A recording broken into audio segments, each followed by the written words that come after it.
আসসালামু আলাইকুম। আমি আজকে আপনাদেরকে যে ধানের জমিতে যে গান্ধী পোকা সম্পর্কে আলোচনা করব।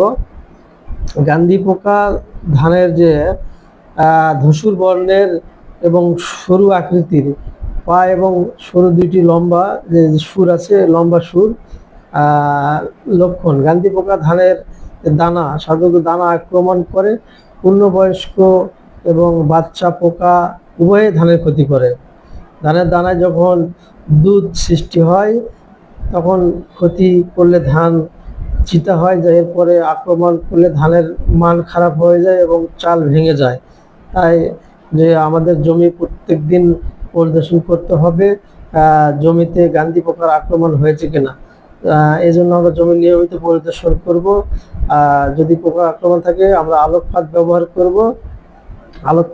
করব এবং যদি বায়লানাশক কাপড়ের যে পুঁজ দিতে পারে শামুকের মাংসের মধ্যে বায়লানাশক মিশ্রণ করে রাখলেও এই পোকার আক্রমণ থেকে রক্ষা পাওয়া যায়।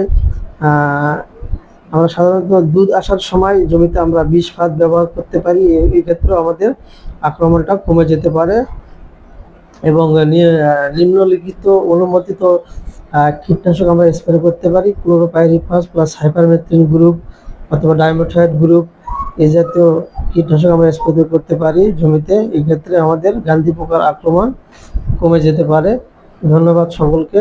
আবারও বলছি, আপনাদের জমি নিয়মিত আপনারা পরিদর্শন করবেন।